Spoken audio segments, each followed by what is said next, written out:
I just painted this on Bristol board. Bristol board is for dry medium, and I just wanted to see how it would do with gouache if I don't use really wet gouache. Excuse me. Sorry about that. Um, and I also wanted to test if it would take tape. 3 out of the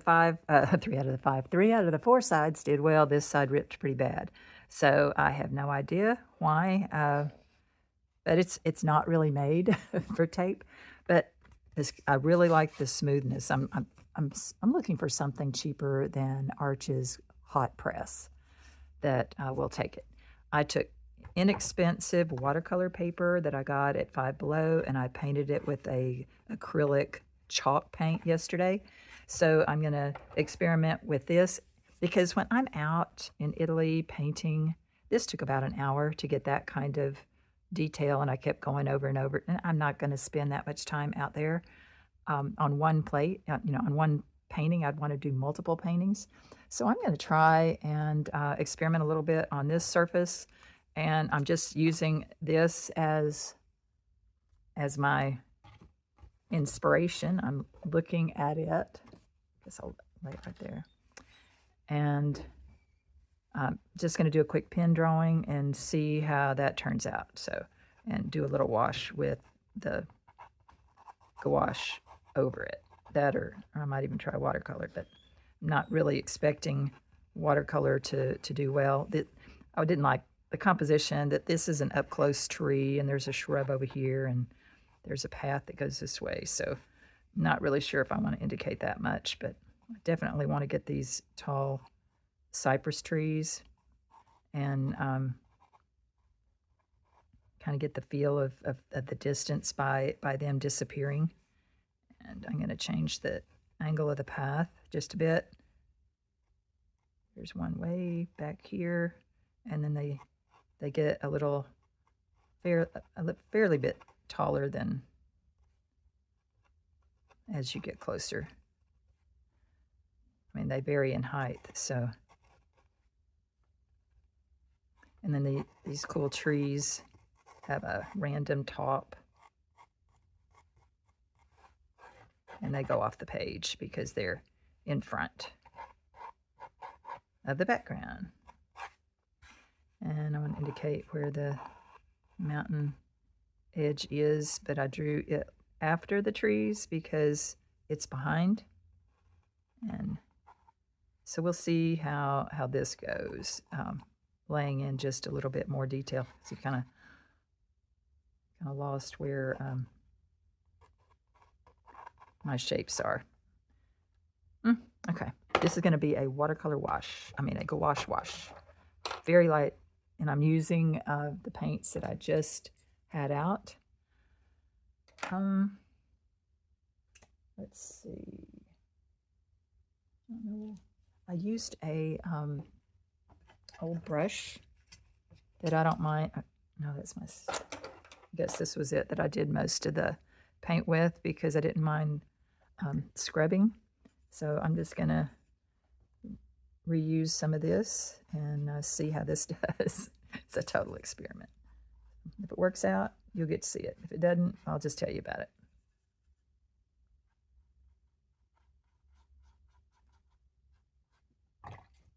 This is if, okay, I'm on location, I don't want to spend much time, but I have a tinted paper. I like tinted papers. I don't know, really. Now, when I'm using thick gouache, it really shows it off well. That mountain's too even. Okay. Ooh, almost went my coffee. Don't do that. One thing that I'd noticed when I painted the distant hill the first time is I made it too dark. So I really don't want to do that again.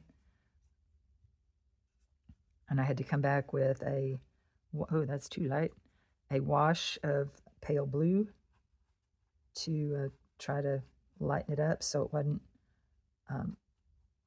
wasn't too dark for the background. So distant hills are lighter. I want to put a variety of directional strokes in there just so that you can still see that it's angling down. pour away. And it's going to get warmer as it gets closer to me. So I'm picking up a little more yellow in my brush. Gouache kind of sits on top of the paper as it dries, especially when there's an acrylic surface underneath. If it's watercolor surface, it will soak into the paper more, obviously, because watercolor paper is made for the a little more warmth in there. Woo!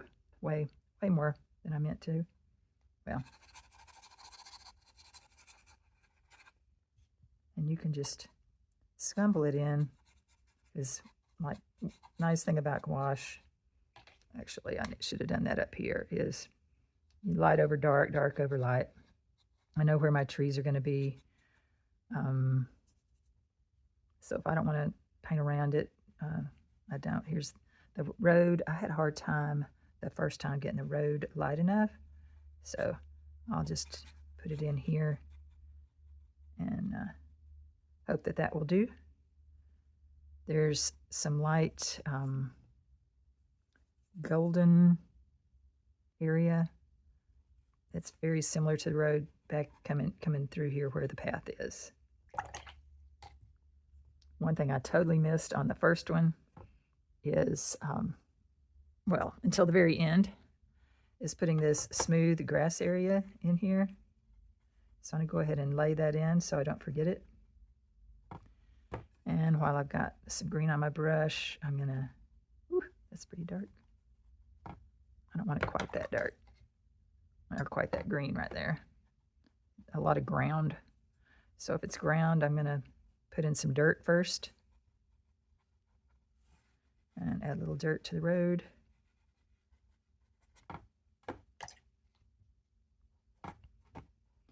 And I did not make the shrubbery back here dark enough to start off with. And it didn't separate itself from what was up front. And see, wet on wet with gouache works just fine. And sometimes I like that. I'm going to let the foliage up front here be a little warmer. Maybe mix in some of that green grass color, but I'm letting it, I like I'm going to add some flowers here. There were not any flowers, but I'm just pretending there's a shrub up close to me. Maybe I'm on a ledge painting and I'm looking out. So now I go with the dark, dark, dark, dark. I want this dry enough that when I paint it, see, the only part that's shiny, right there, I'm going to get a bloom. You can see it even pushing out. That might be the top of the tree.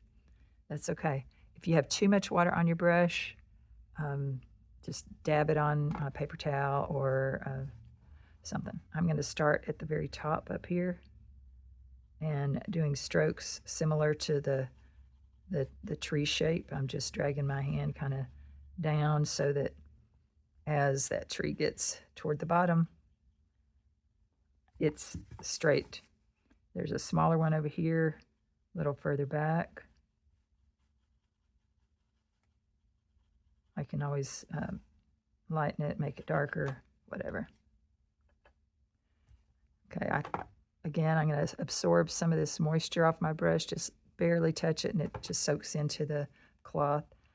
This one, again, these trees are dark because, well, the branches are so close together, and they're dark, dark green.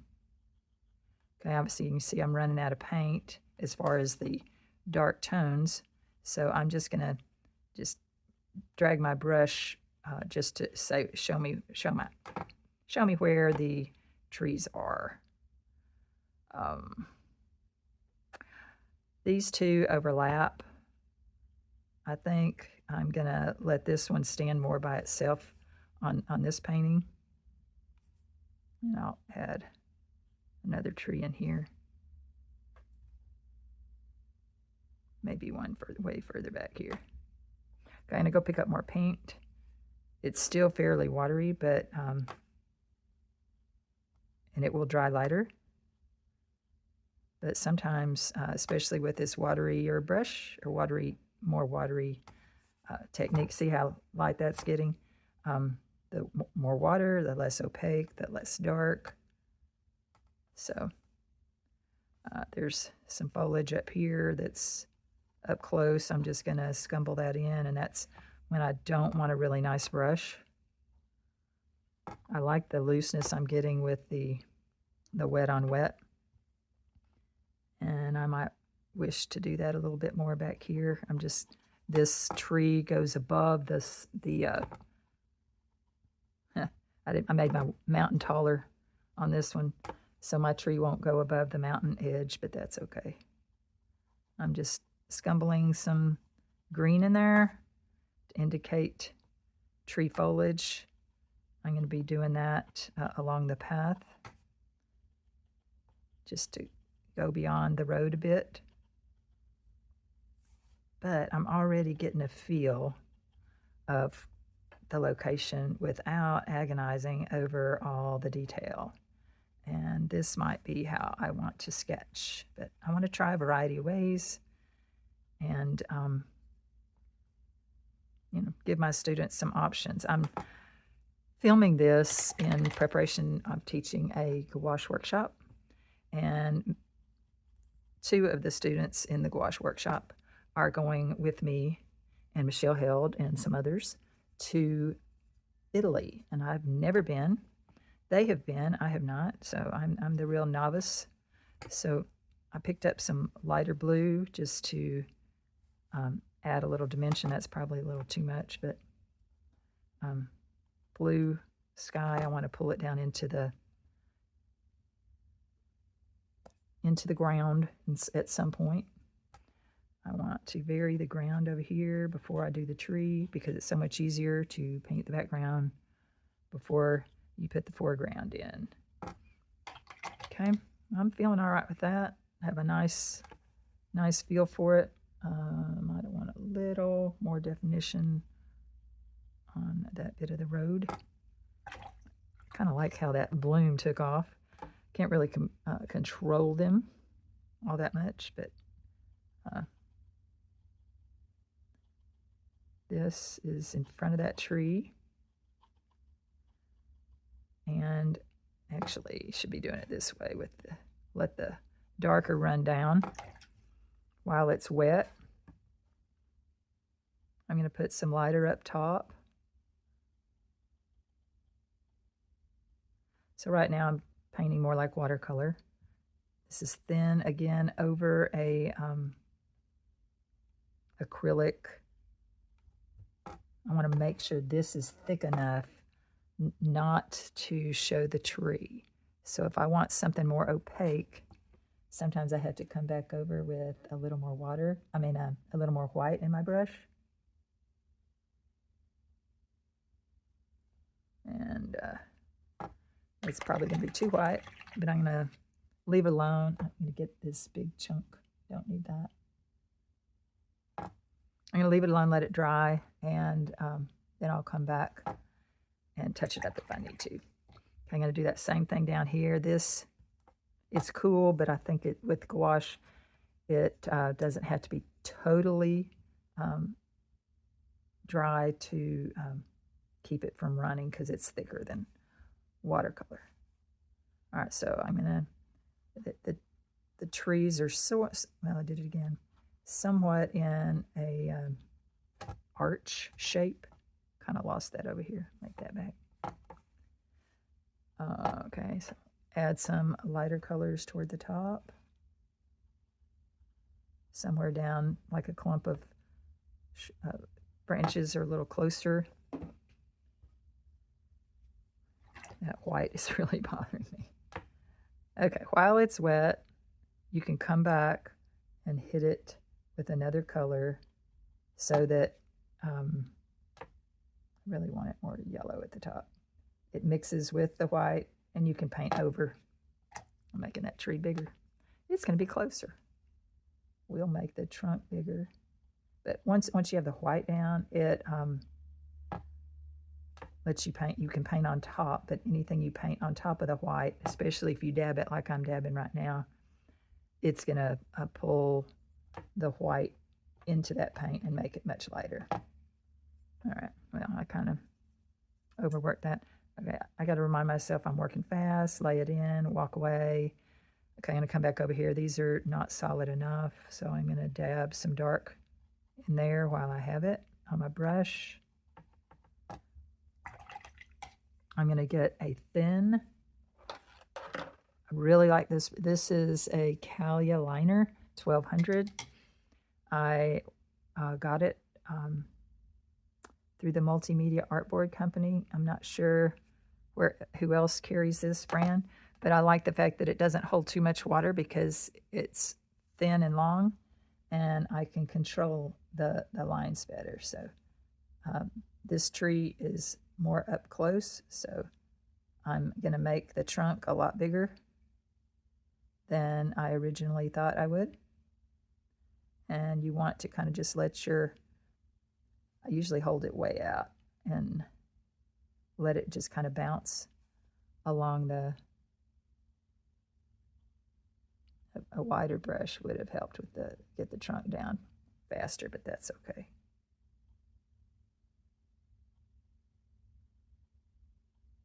I just want to make sure I have enough detail in this that it's reading in front, and I don't know that I really should have gotten it that wide down there.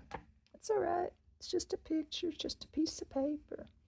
Now I'm picking up some watery white. While that brown is there, I'm adding the watery white on the right side to lighten up some of that and not make it quite such harsh lines. And then I'll do the same thing to the tree down below.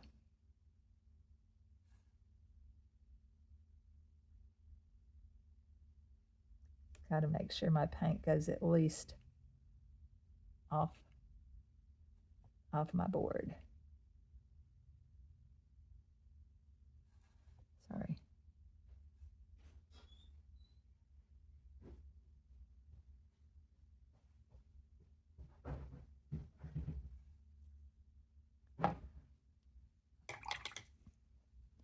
Again, I'm going to pick up a lighter tone. I want it lighter than that. Pick up some fresh white, tint it slightly. Or if your trunk is still damp, oopsie, there's a water droplet. Got to get that off. You don't want it to drop in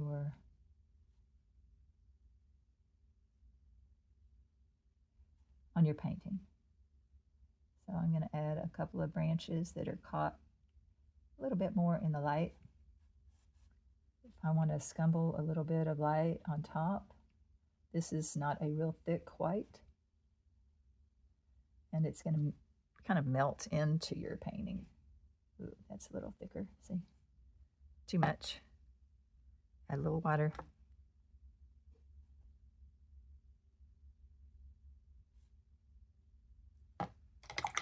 Harsh it as a line. If a line is too harsh, just come back, wet it, soften it. I'm going to soften some of these just to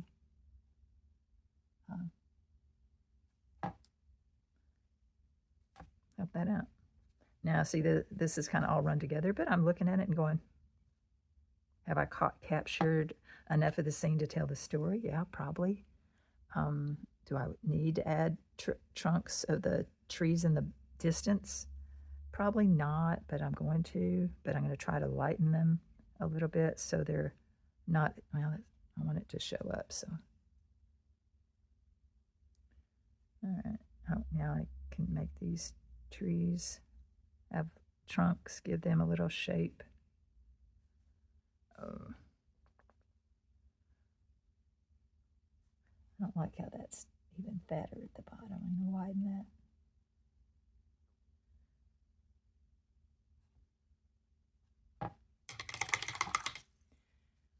One thing I did like about this is I took some of this color and put it in the distance just a little bit, just to give a hint that there might be some of that somewhere else.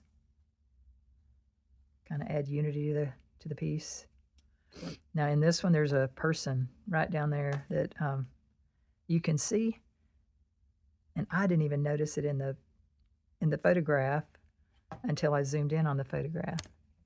Oops, sorry, hit my camera. If those trunks are too harsh, you can pick up the line just a tad with a slightly damp brush. I want to blur some of that to create the illusion of a shadow. And there's actually a ridge here, so I want to just drag some of the paint across to create some shadows or indicate that it's horizontal. My grass in this one's a lot lighter. That's okay. So now let's see if I can take the tape off and if the acrylic held. Again, this is nope, it doesn't work. This is cheap watercolor paper,